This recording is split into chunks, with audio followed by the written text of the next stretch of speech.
Randi.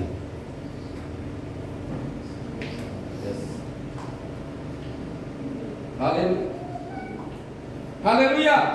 Firman Tuhan Ibrani 5 ayat 12, 13, 14. Sebab sekalipun kamu ditinjau dari sudut waktu, sudah seharusnya menjadi pengajar, kamu masih perlu lagi diajarkan asas-asas pokok dari pernyataan Allah, dan kamu masih memerlukan susu, bukan makanan keras. 13. Ayat 13. Sebab barang siapa masih memerlukan susu, ia tidak memahami ajaran tentang kebenaran, sebab ia adalah anak kecil. 14. Tetapi makanan keras adalah untuk orang-orang dewasa, yang karena mempunyai panca indera yang terlatih untuk membedakan yang baik daripada yang jahat. Haleluya. Haleluya. Silakan dulu. Apa yang harus saudara dan saya pastikan sehingga proses pertumbuhan itu tak terkendala? Keterkendalaan, keadaan terkendala atau hal terkendala itu ada penyebab. Setuju? Ya. Ada penyebab. Saudara-saudara, saya lihat ada sebuah video pendek. Ada sebuah motor roda 3 melewati sebuah gorong-gorong. Tahu gorong-gorong? Nah, waktu dia melewati, ada anak dari bawah gorong-gorong itu. Dia taruh batu besar pas tepat di roda dari motor 3 roda ini. Ketika ditancap gas, tidak bisa bergerak, tidak bisa berjalan. Padahal kan drivernya tahu tidak ada penghalang. Tapi ada orang dari bawah taruh batu, kasih yang di ban. Kemudian setelah dia periksa, dia keluarkan lagi. Pas dia start, yang dari lubang keluar lagi, pasang lagi. Tapi ini kan cuma cerita lucu. Kendala harus kita kenali dan kendala harus kita siasati. Haleluya. Yang mau bertumbuh harus mengamati, yang harus melihat kendala. Sama seperti saya bilang tadi bahwa sebuah kapal tidak akan mundur hanya karena ada gelombang di depan dia, bukan? Ya. Karena justru teorinya, kalau saudara kapten kapal, saya dulu cita-cita kapten kapal tapi tidak kesampaian. Nah, saya terinspirasi dengan Kapten Abdul Rifadi, kapten kapal Tampo Mas 2. Waktu tahun 82 saya masih umur 10. Nah, kapten kapal kalau lihat ombak itu lebih bijak kalau ditambah tancap gas. Jangan kurangi gas. Yang penting arah.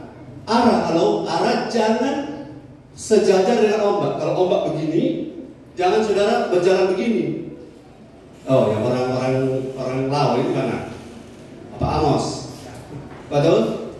Maka apabila saudara ketemu ombak, orang tujuan tahunan, tapi kalau ombak itu dari barat, orang akan mengarah ke arah Malaysia dulu, menghadap ombak, bukan sejajar dengan ombak.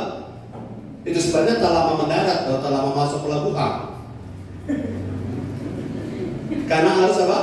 Berhadapan dengan ombak. Jangan sejajar. Kalau sejajar dia pukul dari samping. Segitiga bermuda.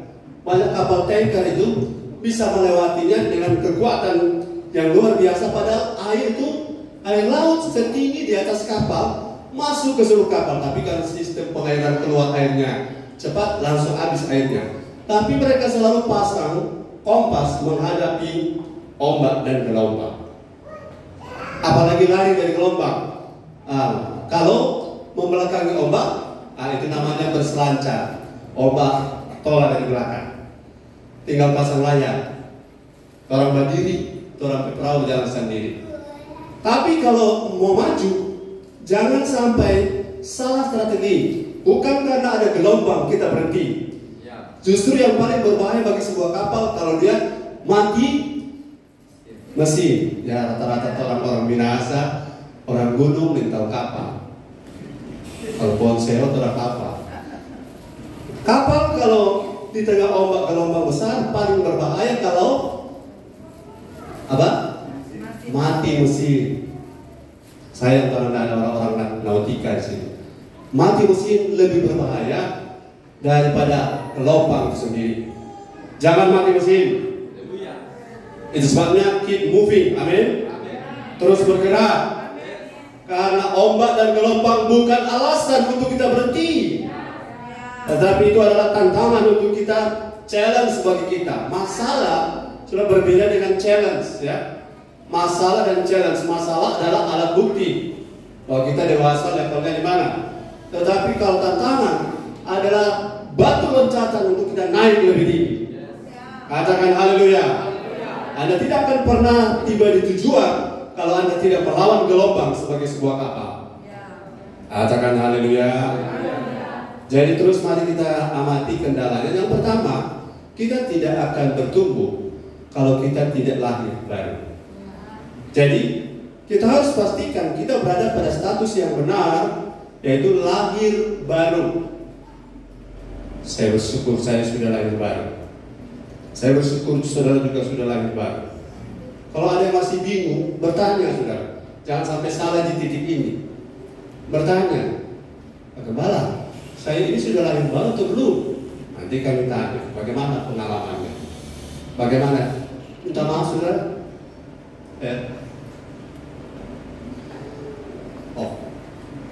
Pada Yesus. Saudara yang percaya ini tidak boleh ragu-ragu. Kalau ditanya, barang siapa malu mengaku aku Yesus sebagai Tuhan dan Juru Selamat, Yesus juga malu mengaku kita. Katakan amin. Jadi kalau saya tanya berapa banyak yang percaya, memang ini serius pertanyaannya. Berapa banyak yang percaya kepada Yesus? Lambaikan tangan. Pastikan, haleluya. Karena kapan saya lahir baru? Pada saat saya mengucapkan kalimat ini. Kalimat pada hari ini 10 September 2023, saya Mark and Sony menerima Tuhan Yesus Kristus lengkap, Tuhan Yesus Kristus sebagai Tuhan dan Juru Selamat saya pribadi, dan saya akan mengikuti Dia sampai langkah terakhir. Itu pengakuan. Kalau memang dulu tapi pengakuan masih salah, hari ini 10 September kita serta ulang kan? Jadi aman kita. Amin. Haleluya. Karena kalau tidak pernah ucapkan ini, ada beberapa anak muda di sini ketika di seri atau ketika dilayani, mereka bilang, saya ragu saya ini sudah lahir baru atau belum. Tidak masalah, kita layani waktu itu, hari itu. Jadi sudah ada 10 orang lebih yang orang-orang yang sudah ada di aliran karismatik yang saya layani, mereka bersedia mau lahir baru. Karena saudara tidak mungkin bayi bertumbuh tanpa lahir.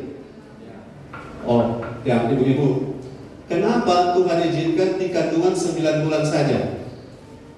Ya, sesudah itu harus lahir. Sebab kalau dia bertumbuh terus masih di dalam, itu berkat atau masalah? Masalah. Ya, suapanya saja tahu. Kalau bayi masih dalam kandungan 9 bulan dan tidak keluar sudah 2 tahun, 3 tahun, 4 tahun, itu kasih karunia atau malapetaka? Malapetaka, amin. Jadi sebelum bertumbuh harus lahir. Jadi kelahiran baru itu penting. Iya, penting sekali. Karena ada banyak orang akan menyesal karena tidak paham ini. Gereja-gereja aliran Pentakosta tidak banyak menekan ini. Padahal ini adalah starting point, titik start, titik awal, dan titik nol. Titik di mana kita akan melangkah ke depan. Kita tidak bisa masuk dalam kerajaan Allah, dan kita pertama tidak bisa melihat kerajaan Allah kalau kita tidak lahir baru. Tapi kaitan konteks hari ini, kita tidak bisa, seseorang tidak bisa bertumbuh tanpa lahir ke bumi, tanpa lahir baru.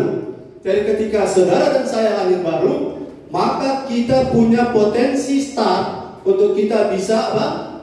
Bertumbuh.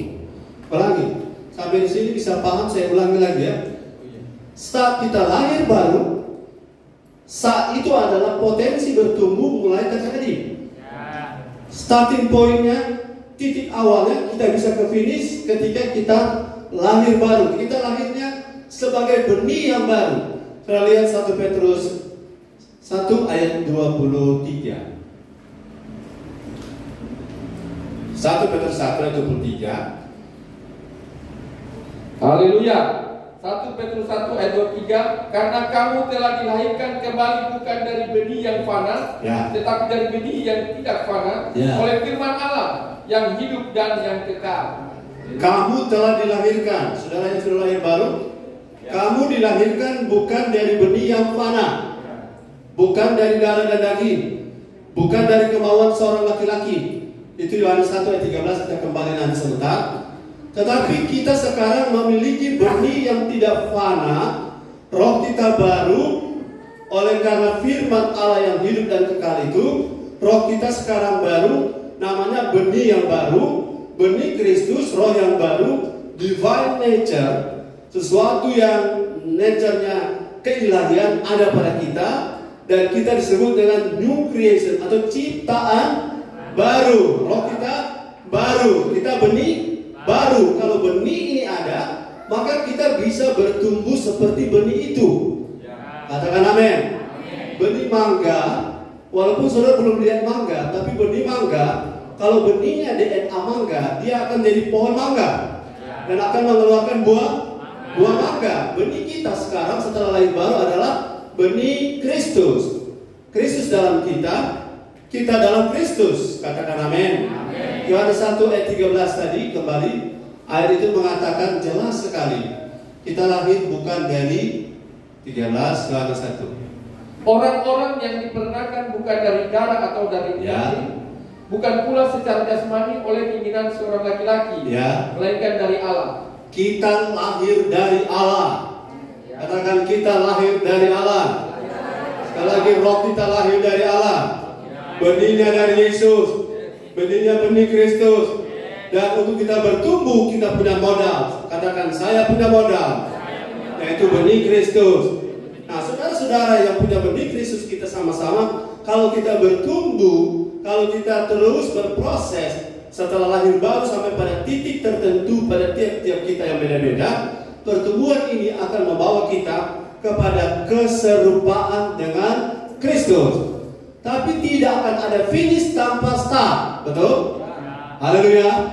Tidak akan ada kedewasaan tanpa kelahiran. Katakan amin.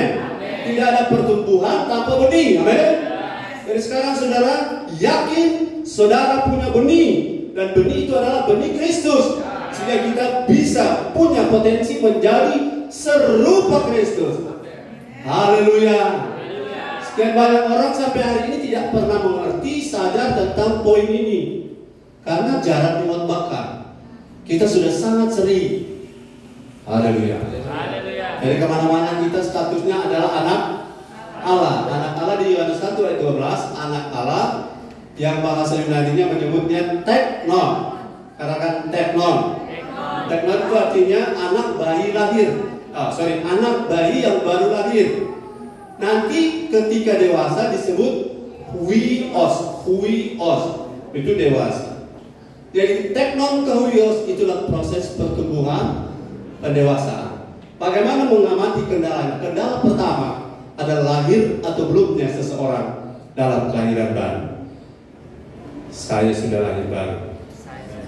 Pastikan ya, pastikan. Kalau belum nanti sebentar kalau boleh bertanya. Yang kedua, saudara sudah lahir baru, katakan amin. Amin.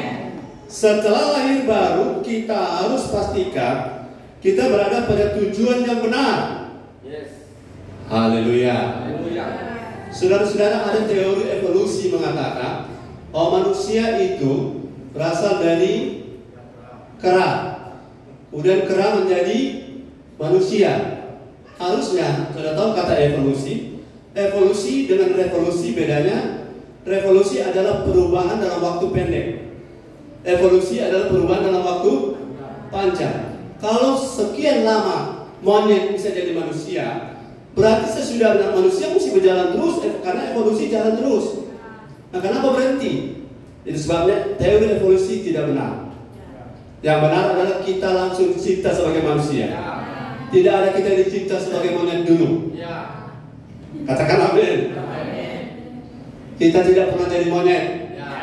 Generasi kita sebelum kita, nenek moyang kita ada tidak pernah jadi monyet. Jadi Albert sama Darwin tidak benar. Karena dia kurang baca firman, kurang baca Alkitab. Darwin kalau dia ada di sini, dia malu datang ke gereja sini. Karena kami tidak percaya Darwin. Amin. Haleluya. Karena kita makhluk termulia. Kita diciptakan segambar dan serupa Allah. Monyet tidak, amin. Kera tidak, amin. Karena coba saudara pelihara kera, ratusan tahun tetap kera dia. Katakan amin. Jadi saudara, sekarang setelah kita lahir baru, perhatikan kita punya destinasi. Katakan destinasi. Destinasi artinya tujuan. Kita punya tujuan. Kita lahir baru bukan tanpa tujuan. Orang yang lahir baru tanpa tujuan itu akan mengalami namanya blunder, akan kacau. Itu sebabnya maaf, ada banyak orang bunuh diri karena mereka tidak tahu gambar diri mereka. Mereka tidak tahu siapa mereka dalam Kristus. Kita dalam Kristus adalah ciptaan yang lama sudah yang lama dalam arti kecenderungan lama sudah diatasi di kayu salib, tetapi yang masih ada hidup sekarang sin habit. Kita bergumul dengan kedagingan. Kemudian orang yang dalam Kristus, saudara, kita punya benih Kristus. Dan kalau kita punya benih Kristus, maka potensi menjadi serupa Kristus itu ada pada kita. Sayangnya orang tidak tahu dari mana. Seseorang tidak tahu dari mana dia. Kita tahu kita dari mana? Dari Allah. Kita lahir dari Allah. Katakan haleluya. Nah, sekarang kita ada di mana? Kita ada di kerajaan Allah. Amin. Untuk apa? Kita dibentuk menjadi tujuan, menjadi serupa dengan gambaran anaknya, yaitu Kristus Yesus. Saudara tahu ketika Geppetto menciptakan Pinocchio, ya masih ingat Geppetto Pinocchio? Kerinduan daripada Geppetto, Pinocchio menjadi seperti Geppetto. Kerinduan Bapa di sorga mencipta kita. Dia mencipta kita untuk menjadi seperti dia melalui gambar anaknya. Waktu Adam dan Hawa makan buah terlarang, gambar diri mereka rusak. Tetapi waktu Yesus mati di kayu salib, gambar kita dipulihkan. Gambar itu imago Dei dipulihkan. Gambar saya jelas. Itu sebabnya jangan sia-siakan hidupmu. Saudara, orang boleh bilang buruk tentang hidupmu, tetapi kalau hidupmu masih ada, benih Kristus itu masih berpotensi untuk terus bertumbuh. Saya katakan tadi, bukan karena ada badai maka sebuah kapal akan berhenti perjuangannya. Ya, justru akan maju terus. Katakan amin. Bukan karena ada sebuah genteng yang rusak karena panas dan hujan maka sebuah rumah itu akan dirobohkan semuanya. Tetapi gentengnya akan diperbaiki. Katakan amin. Bukan karena rumah kaca, satu dinding kaca rusak maka semua kaca kita rusakkan. Katakan amin. Lokalisir masalah kita dan jangan rusak yang lain. Karena tujuan kita jelas, menjadi serupa Kristus. Dan iblis punya tuduhan atas kita. Dia mengatakan semua sia-sia, semua rusak, semua tidak bisa, semua hampa. Tapi di dalam Kristus jerih payah kita tidak ada yang sia-sia. Di dalam Kristus bukan hampa seperti kata iblis. Iblis tidak ingin kita masuk surga. Katakan amin. Karena dia pengen cari teman untuk berbagi kesakitannya. Tetapi berapa banyak pun manusia masuk neraka, kesakitan iblis tidak dapat dibagi. Dia punya porsi tetap seberat yang Tuhan sudah rancangkan, dia akan menikmatinya, akan merasakannya di sana. Kita pastikan jangan ikut dengan dia. Katakan amin. Jadi 2 Korintus 3 ayat 18. 2 Korintus 3:18, dan kita semua mencerminkan kemuliaan Tuhan dengan muka yang tidak berselubung, dan karena kemuliaan itu datangnya dari Tuhan yang adalah Roh, maka kita juga menjadi serupa dengan gambarnya dalam kemuliaan yang semakin besar. Haleluya. Kemuliaan yang semakin besar. Proses, ini on proses. Saudara, jangan lihat hari ini, jangan sesali hari ini kalau hari ini belum terjadi apa-apa. Karena kalau belum terjadi apa-apa di luar, berarti Tuhan sedang proses di dalam. Lain, kalau belum terjadi apa-apa di luar, berarti Tuhan sedang proses yang di dalam. Haleluya. Karena untuk apa diberkati kalau sikap terhadap berkat itu masih keliru? Betul? Untuk apa kita menjadi orang terkenal kalau untuk posisi ke sana caranya salah? Katakan amin. Untuk apa kita berlimpah-limpah materi tapi kita tidak tahu tujuannya untuk apa kita mendapatkan materi? Itu lebih penting proses di dalam daripada apa yang ada di luar. Jadi Tuhan sedang proses kita dalam rangka mengatasi apa tadi? Kendala, ya. Katakan sama-sama kendala. Yang pertama, pastikan bahwa kita sudah punya status yang benar. Yaitu kita lahir baru. Yang kedua, pastikan kita berada pada tujuan yang benar. Saya yakin kalau saudara punya tujuan itu benar, saudara punya bahan bakar tidak akan terbuang percuma. Katakan amin. Kalau saudara tujuan Amurang dan saudara berjalan menuju Bitung, mungkin akan tiba di Amurang juga, tapi sudah lelah, betul? Sudah banyak bahan bakar habis. Amin. Mungkin saudara mogok di air Madidi, saudara masih arah ke Bitung, dan tujuan Amurang masih sangat jauh. Saya percaya saudara makin tangkap bahwa saya bergereja untuk diubah. Amin. Saya berjemaat untuk diubah. Saya berjemaat bukan untuk cari sesuatu yang membuat saya rasa senang saja, tetapi saya di dalam gereja untuk diubahkan. Dan pengubahan itu memang tidak mendatangkan damai sejahtera, tidak mendatangkan sukacita. Proses pembentukan memang tidak mendatangkan rasa nyaman, tetapi itu mengerjakan bagi kita ke depan damai sejahtera Allah yang melampaui segala akal, yang akan kita nanti katakan, oh, kita tahu kenapa kita waktu itu Tuhan suruh bersikap benar, karena ternyata tujuannya konteks seperti ini saya sekarang. Bersikap benar itu penting, karena tujuan kita jelas. Roma 8 ayat 29, sekali lagi katakan bersama saya, menjadi serupa Kristus. Menjadi serupa Kristus. Sama-sama yang keras, menjadi serupa Kristus. 2, 3. Menjadi serupa Kristus. Terima kasih. Ini diulang agar kita tahu destinasi kita. Roma 8 ayat 29. Firman Tuhan, sebab semua orang yang dipilihnya dari semula. Stop. Berapa banyak yang yakin bahwa saudara adalah orang pilihan? Lambaikan tangan. Saya sangat yakin. Yes. Lanjut. Mereka juga ditentukannya dari semula untuk menjadi serupa dengan gambaran anaknya, supaya ia, anaknya itu, menjadi yang sulung di antara banyak saudara. Yes. Dulu, makasih, Yesus disebut anak tunggal, betul? Sebelum dia mati, Yesus anak tunggal Bapa. Setelah dia mati, maka dia memiliki saudara-saudara yang lain, maka dia disebut anak sulung, karena akan ada anak yang lain serupa dia. Bukankah Yohanes 1 ayat 12 kita adalah anak-anak Allah? Amin. Cuma beda kita tidak mau kuasa. Amin. Tetapi kita adalah saudara Yesus yang sulung. Di antara banyak saudara kita, kalau kita serupa dengan gambar anaknya. Di bisnis, kalau saudara serupa dengan gambar anaknya, saudara tidak akan tersaingi. Saudara tidak akan dipermainkan. Kalau di bisnis, jangankan itu. Standar saja kalau kita bekerja baik. Standar kalau kita bekerja jujur.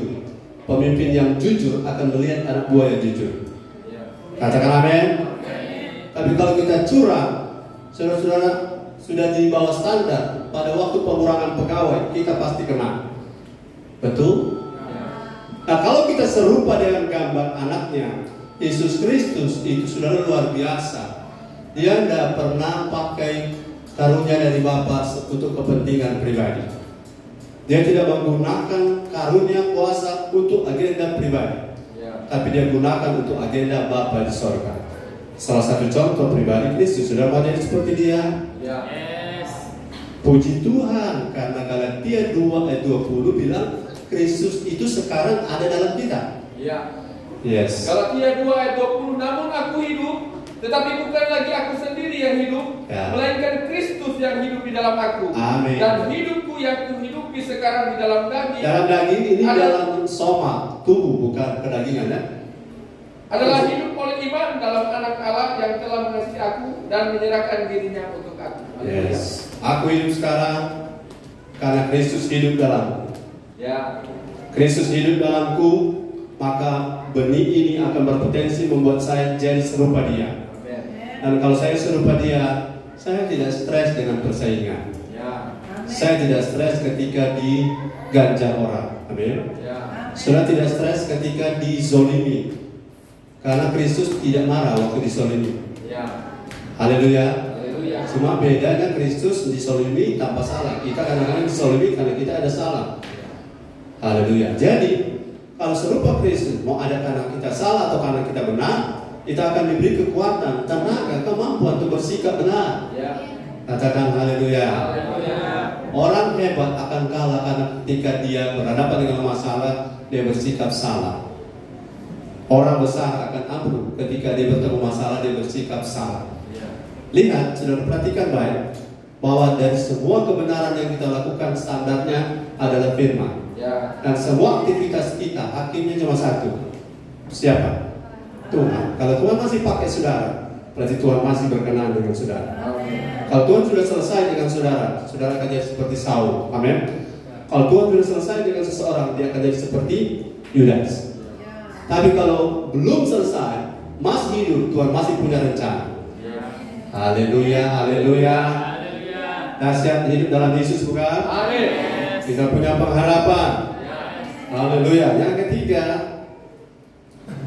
jadi pertama, pastikan kita sudah status yang baru, benar, lahir baru. Kedua, pastikan kita berada pada tujuannya. Sebab begini, kalau saudara lahir baru, sudah jadi bayi, tapi lepas di hutan, maka saudara akan jadi bukan jadi monyet, jadi Tarsan. Betul, Tarsan serupa siapa? Ya, karena dia akan bergelantung sebagaimana yang dia lihat, bukan? Tapi kita harus yang ketiga, ini yang perlu kita dengar baik. Mazmur 92 ayat 13 sampai 16. Mazmur 32 ayat, sudah kalau firman saya keras, saudara dengan saya kan sudah kenal, toh? Katakan amin. Amin. Haleluya. Haleluya. Mazmur 92 ayat 13 sampai 16.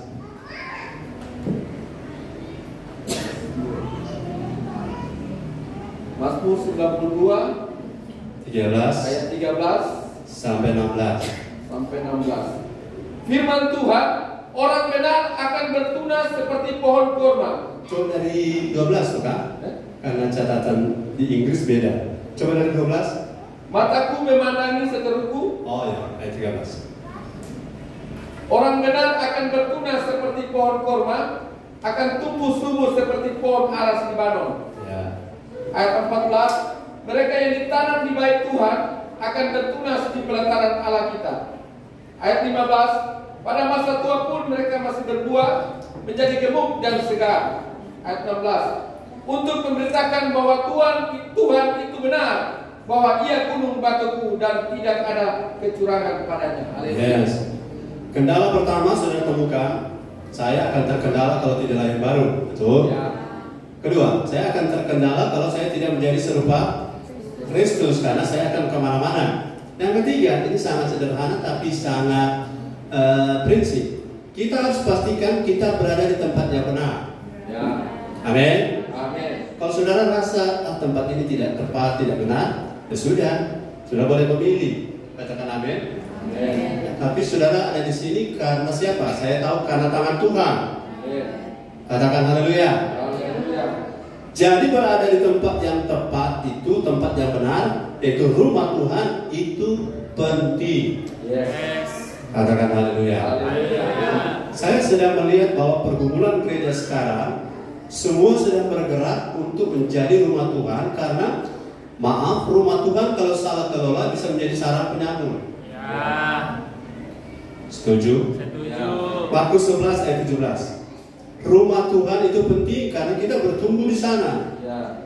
Haleluya. Haleluya. 11:17. Lalu ia mengajar mereka, katanya, bukankah ada tertulis rumahku akan disebut rumah doa bagi segala bangsa? Ya. Tetapi kamu ini telah menjadikannya sarang penyamuk. Haleluya. Pastikan saudara gereja kita tidak jadi sarang penyamuk, Amin. tetapi gereja kita menjadi rumah Tuhan. Ciri-ciri rumah Tuhan adalah Tuhan adalah pusat dari rumah itu. Tuhan adalah pokok dari rumah itu. Tuhan adalah raja dari rumah itu. Dia penguasa dari rumah itu. Ya. Jadi kalau saudara dan saya pengen bertumbuh, katakan pengen bertumbuh, kita harus ada di tempat yang tepat. Haleluya. Haleluya. Haleluya. Di mana tempat yang tepat? Di rumah Tuhan. Saya menemukan bahwa ada perbedaan antara Esau dan Yakub. Esau dan Yakub punya perbedaan adalah, ayo kita baca ayatnya supaya contohnya bisa jelas. Kenapa berkat Abraham, Ishak tidak dikatakan berkat Abraham, Ishak dan Esau? Kenapa? Ayatnya jelas di sini. Dari sisi 25-27 Kejadian. Kejadian 25 ayat 27. Saudara masih bersama saya, bilang haleluya. Selamat hari pengucapan syukur Kota Manado, Provinsi Sulawesi Utara. Sebentar kita akan ada satu tempat, dan yang mengundang kami juga jangan lupa undang. Haleluya. Paling kurang undang 5 tos. Amin. Kejadian 25-27. Lalu bertambah besarlah kedua anak itu. Perhatikan ini, kalau ayat ini biasa tidak mungkin dicatat. Tapi karena ayat ini ada maksudnya, maka dicatat. Ya. Esau menjadi seorang yang pandai berburu, seorang yang suka tinggal di padang. Ya. Tetapi Yakub adalah seorang yang tenang, Ya. yang suka tinggal di kemah. Silakan dulu. Saya minta jemaat membaca ini ayat sekali lagi dan saudara tangkap pesan di ayat ini, karena ini ayat sudah lama ada, ya, sudah lama ada di kitab, dan saya yakin, saudara, saya yakin ini karena saya lama belajar Alkitab. Tidak ada ayat yang di Alkitab yang ditulis secara kebetulan. Karena kalau mau tulis semua ucapan Yesus itu tidak ada buku bisa tampung. Jadi oleh Roh Kudus, by inspiration by the Holy Spirit, itu kata, kalimat itu dipilih, ceritanya dipilih. Makanya saudara, ada orang yang repot cari usia 12 sampai 30 tahun Yesus cari-cari. Tidak usah cari karena itu tidak diinspirasi. Katakan amin. Yang diinspirasi saja belum kelar kita baca. Amin. Belum kelar kita mengerti, cari-cari yang tidak ada ditulis. Coba sama-sama kita baca seluruh jemaat. 2, 3. Lalu bertambah Esau menjadi seorang yang pandai berburu, seorang yang suka tinggal di padang. Tetapi Yakub adalah seorang yang tenang, yang suka tinggal di kemah. Saya tanya, dari mana Esau bisa memilih jodoh perempuan Het? Kenapa? Karena suka keluar jalan-jalan. Jalan-jalan kan enak dong, suasana baru terus. Tapi Yakub tidak pernah kemana-mana. Makanya ibunya bilang kalau mau cari jodoh, pulang ke padang Aram. Tidak boleh ada jodoh yang lain. Tahu tidak? Esau membuat Ribka dan Ishak sakit hati karena apa? Karena Esau mengambil perempuan Het dan lain-lain, padahal sudah dilarang. Nah, kenapa dia terobos? Karena kebiasaan di padang, nggak terbiasa di rumah. Pertumbuhan itu penting. Badan boleh bertumbuh di luar, tapi karakter tidak bertumbuh di sembarang tempat. Haleluya. Seorang yang tenang, yang suka tinggal di kemah, kalau bahasa kita sekarang adalah rumah. Harus punya rumah. Yang punya rumah lambaikan tangan. Ini bukan rumah fisik, rumah rohani.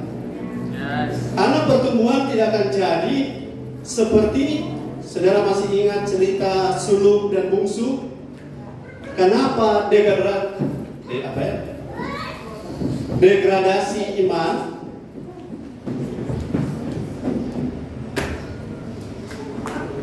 Mengapa penurunan iman anak bungsu ini terjadi? Karena dia, mari baca Lukas 15 ayat 12 sampai 13. Ada ayat yang sangat tegas. Kalau Roh Kudus izinkan kita baca. Lukas 15 ayat 12 dan 13. Kata yang bungsu kepada ayahnya, Bapak, berikanlah kepadaku bagian harta milik kita yang menjadi hakku. Lalu ayahnya membagi-bagikan harta kekayaan itu di antara mereka. 13. Beberapa hari kemudian anak bungsu itu menjual seluruh bagiannya itu, lalu pergi ke negeri yang jauh. Di sana ia memboroskan harta miliknya itu dengan hidup dan foya-foya. Haleluya. Dia pergi. Ayat 14 ada muncul. 14. Setelah dihabiskannya semuanya, timbullah bencana kelaparan di dalam negeri itu, dan ia pun mulai melarat. Haleluya. Ini anak bungsu, ini anak sulung. Kalau dibawa ke rumah, ini anak sulung dan anak bungsu.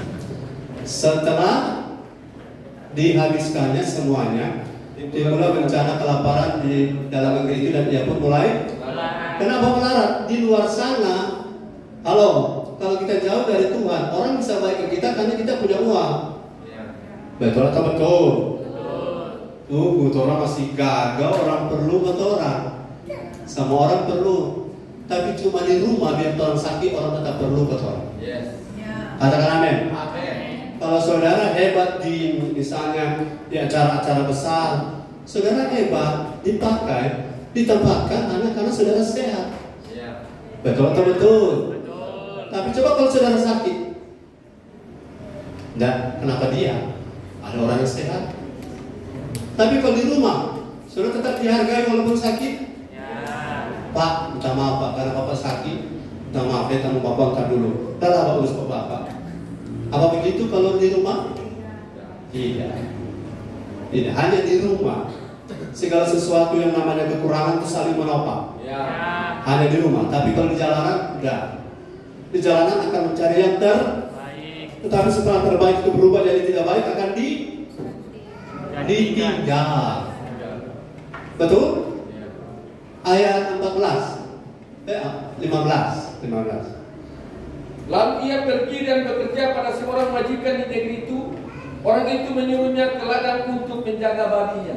16. Lihat orang-orang waktu dia masih kaya, kata maaf dengan ini majikan babi bukan? Kata mana? Masih banyak duit kan? Terus 16. Lalu ia ingin mengisi perutnya dengan ampas yang menjadi makanan babi itu, tetapi tidak seorang pun yang memberikannya kepadanya. Yes. Saya rasa terima kasih. Saya rasa lebih aman di rumah. Karena di rumah ada makanan, tidak ada makanan, beda dengan ada di luar, betul? Kalau di rumah nasi, taruh minyak, taruh garam, makan, sadar. Coba kalau saudara makan di restoran, nasi, Pak saya mau pesan nasi, minyak, taruh garam. Bila Bapak salah masuk, keluar Bapak. Nah, ada baru itu begitu di sini. Baru kalau di rumah, katakan amin. Jadi kita untuk bertumbuh perlu rumah, amin. Tetapkan hatimu untuk ada di rumah Tuhan. Saudara, kalau di dunia ini belum ada tempat yang sempurna, tapi progres harus sempurna. Progres harus terus bergerak makin sempurna. Karena kita bisa salah masuk perkumpulan, bisa salah masuk komunitas. Dan berapa banyak orang pernah bicara dengan saya, "Loh, kita ada selama di sini, kita pikiran, ternyata kote." Itu hati-hati, sebab semua yang bukan membangun menjadi serupa Kristus satu saat akan tersingkap. Katakan tersingkap. Sedangkan kita saja yang fokus kepada Kristus tersingkap, diproses, dibongkar oleh Tuhan. Hati-hati ada di tempat yang bukan karena dorongan Roh Kudus. Katakan haleluya. Haleluya. Katakan haleluya. Hati-hati berada di tempat yang bukan karena Roh Kudus yang suruh ke situ. Karena penting kita bertanya Tuhan. Karena ada gereja yang bagus, ada gereja yang kurang bagus, ada gereja yang bisa membawa kita kepada kebinasaan. Jadi perlu tanya Tuhan. Tanya Tuhan. Mari kita baca ini yang saya bilang ayatnya keras, tapi Tuhan izinkan mungkin kita baca. Yesaya 30 ayat 1. Perlu rumah Tuhan, katakan amin. Amin. Perlu tempat, perlu persekutuan, atau perlu tempat komunitas di mana Tuhan ada sebagai penguasa di situ, bukan seorang penyambung, katakan amin. Jadi Yesaya 30 ayat 1. Saudara, siapkan telinga, hati-hati mendengar firman kali ini, ayatnya sangat keras. Firman Tuhan Yesaya 30 ayat yang pertama, celakalah anak-anak pemberontak. Demikianlah firman Tuhan yang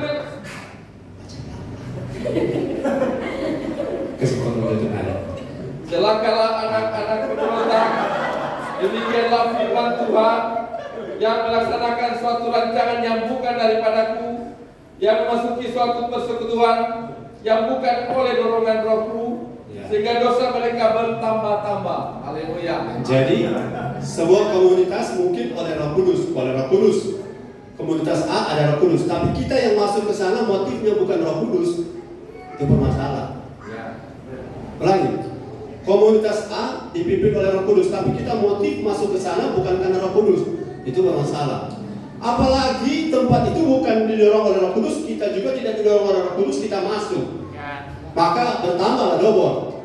Maka ini yang bertambah-tambahlah dosa yang bertambah. Tidak semua komunitas Tuhan restui. Katakan amin. Tidak semua perkumpulan itu ada Tuhan. Katakan amin. Jadi rumah Tuhan itu penting. Haleluya. Apakah orang seperti Daud juga melakukannya? Dia melakukan. Mazmur 23 ayat 6.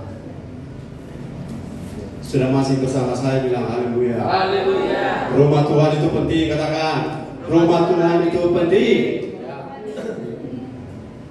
Firman Tuhan Mazmur 23 ayat yang ke-6, kebajikan dan kemurahan belaka akan mengikuti aku seumur hidupku. Ya. Dan aku akan diam dalam rumah Tuhan sepanjang masa. Haleluya. Haleluya. Nah, saya baca baik-baik ayat yang terakhir, bagian terakhir. Aku akan diam dalam rumah Tuhan setahun sekali. 10 tahun itu. Aku akan diam dalam rumah Tuhan sepanjang masa. Every day. Pastikan saudara di rumah Tuhan, karena itu adalah sebuah potensi untuk kita makin bertumbuh. Ya. Kalau kita tidak ada di rumah Tuhan, kalau saudara rasa, oh lokasi itu, tempat itu bukan rumah Tuhan, adalah ke situ. Setuju dengan saya? Setuju. Atau sudah menganggap gereja ini bukan rumah Tuhan, saudara boleh berdoa, katakan amin. Ya. Berdoa, bertanya Tuhan, karena yang tahu rumah Tuhan atau bukan itu Tuhan. Haleluya. Katakan haleluya. Puji Tuhan, sudah bisa terima firman ini. Saya yakin Roh Kudus yang akan menjelaskannya lebih lanjut. Yang keempat, kita harus pastikan sudah berapa? 4 ya. Pastikan kita statusnya lahir. Statuskan tujuan kita benar. Jadi serupa Kristus. 3, pastikan kita berada di tempat yang benar. Kita mesti fair, saudara ya. Kalau sudah rasa di tempat tidak benar, kita fair, amin. Fair, lakukanlah, tanyakan Tuhan, berdoa pada Tuhan, dan jangan mempermainkan gereja. 4, kita harus pastikan bahwa kita selalu diasupi makanan yang tepat. Haleluya. Makanan tepat apa? Firman dan Roh Kudus. Ibrani 5:14. Firman Tuhan Ibrani 5 ayat 14, tetapi makanan keras adalah untuk orang-orang dewasa yang karena mempunyai panca indera yang terlatih untuk membedakan yang baik daripada yang jahat. Haleluya. Solid food bahasa Inggrisnya. Saudara tahu tentara Amerika kalau berperang mereka bawa apa? Hah? Ransum mereka bawa apa? Mereka bawa capcay. Mereka bawa nasi goreng. Mereka bawa bubur tinutuan. Mereka punya makanan. Kalau saudara teliti makanan para tentara Amerika itu cuma apa? Hah?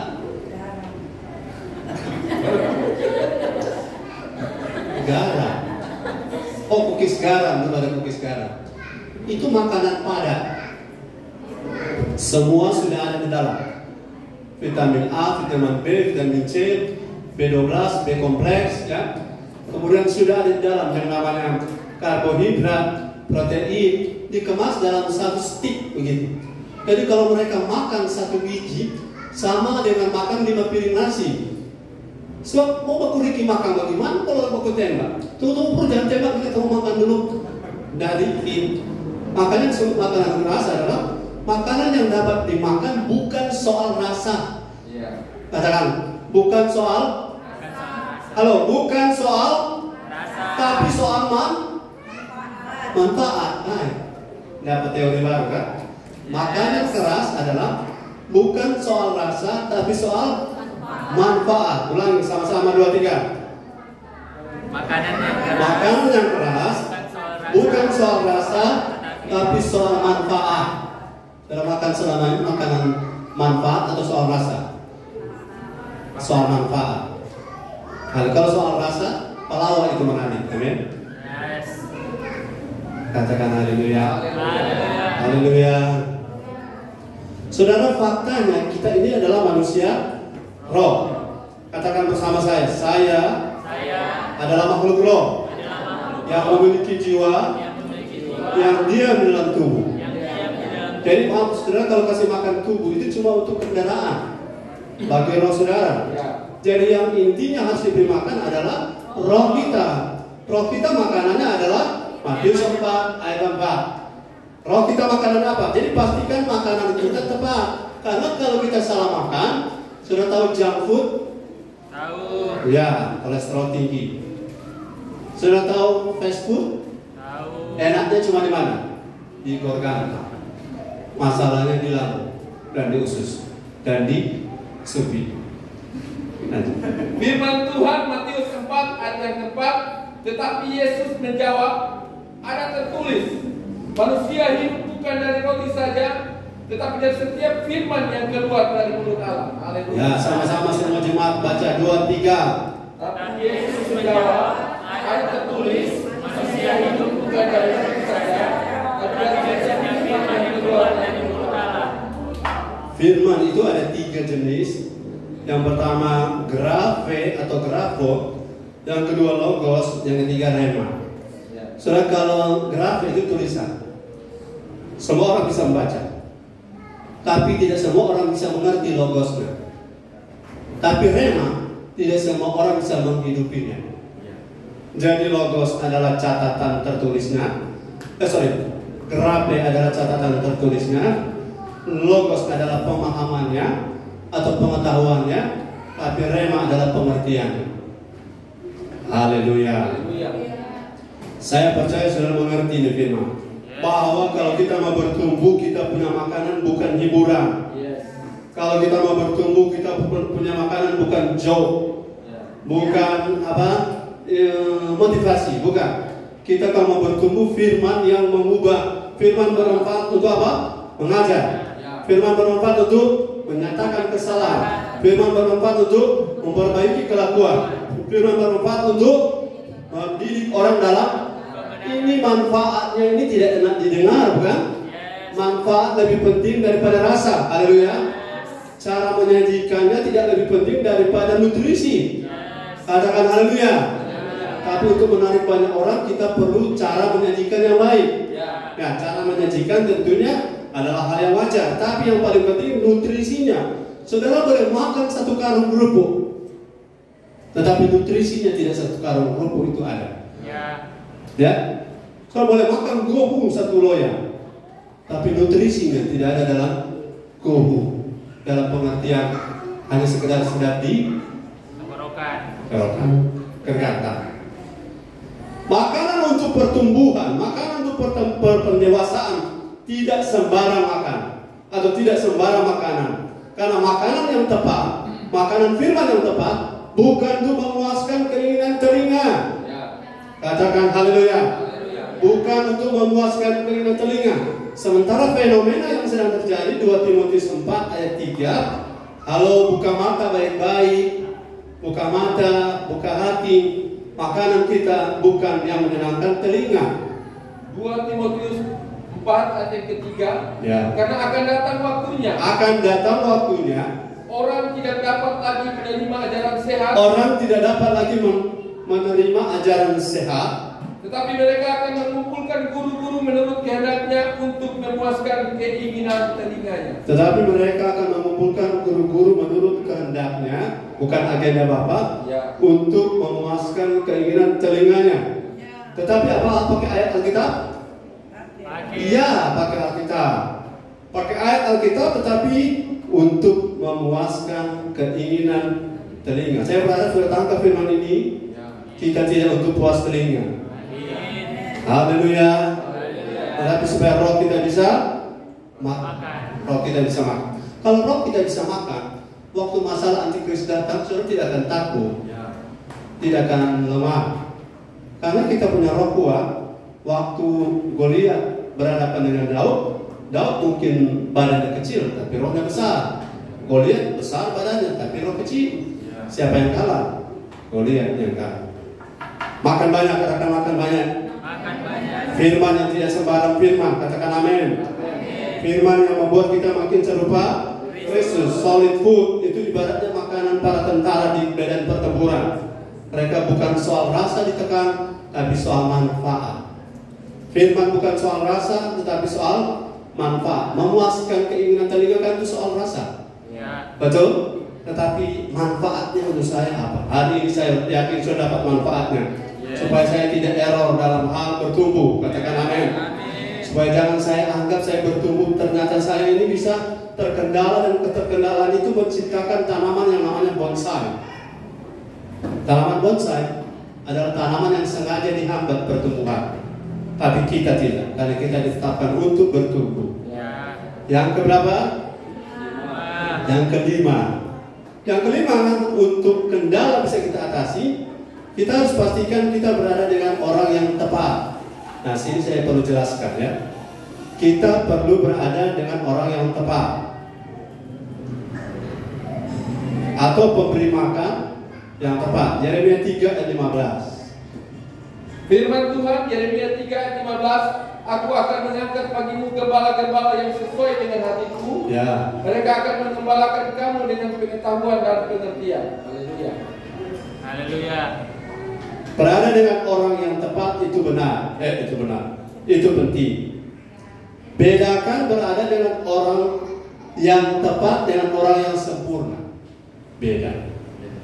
Saya ada mengutip sebuah statement dari, maaf ini agak keras karena levelnya level tinggi, dari gembala senior di Moar, Malaysia.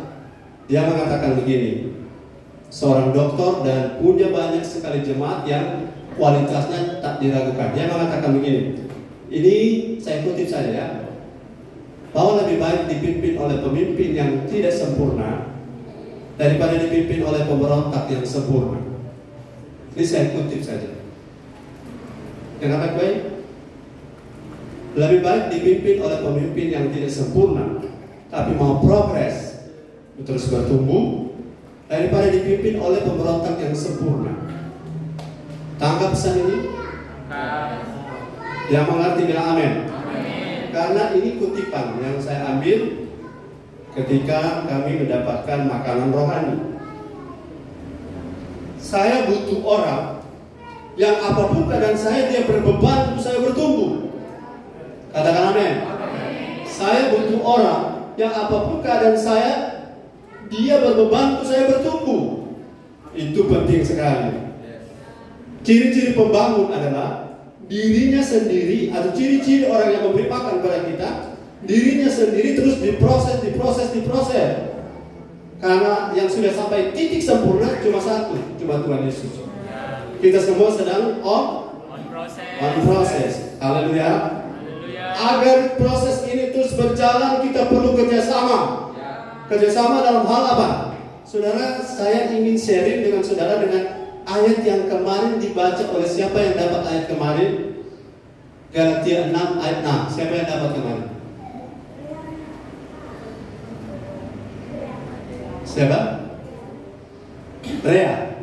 Coba baca Galatia 6 ayat 6.